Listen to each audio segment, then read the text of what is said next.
High বন্ধুরা, তোমরা সবাই কেমন আছো? আশা করি ভালো আছো।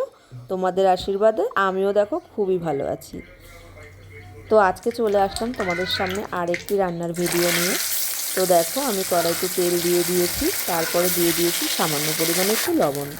লবণটা তেলে দিলে মাছগুলো সুন্দর ভাজা হবে আর কড়াইতে লেগে যাবে না। তোমরাও কিন্তু এইভাবে ভাজতে পারো। দেখো, আমি মাছগুলো তেলে দিয়ে দিয়েছি।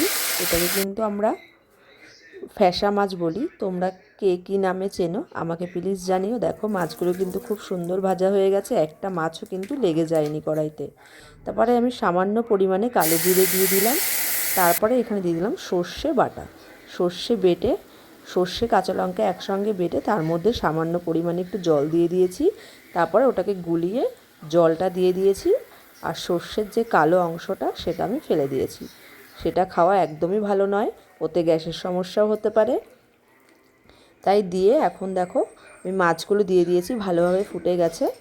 মাছগুলো দিয়ে আমি কিন্তু এর মধ্যে লবণ হলুদ সব কিছুই দিয়ে দিয়েছি, আর কিন্তু কোনো মশলা এর মধ্যে যায়নি।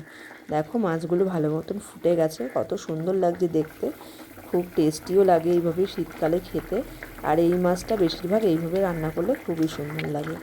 সামান্য পরিমাণে ধনেপাতা দিয়ে দিয়েছি, আর দিয়ে দিয়েছি চেরা কাঁচা লঙ্কা। এবার ফুটে গেলে দেখো, আমার পুরো গরম গরম মাছের রেসিপি একদম পুরো কমপ্লিট। তোমরাও এইভাবে ঝটপট বাড়িতে বানিয়ে নিয়ে খেয়ে দেখো, পরিবারের সবাইকে নিয়ে খুবই সুন্দর লাগবে আর টেস্টিও লাগবে। আমি দেখো দিয়ে দিয়েছি কাঁচা সর্ষের তেল। এখানে কিন্তু মাছটা হয়ে গেলে ওপর থেকে কাঁচা সর্ষের তেল যদি তুমি না দাও, তাহলে কিন্তু মাছটা পুরো পরিপূর্ণ রান্না করা একদমই হবে না। মাছটা দিয়ে দেওয়ার কিছুক্ষণ পর ফুটে গেলে নামানোর সময় তেল দিয়ে দেবে, খুবই টেস্টি হয়। বাই।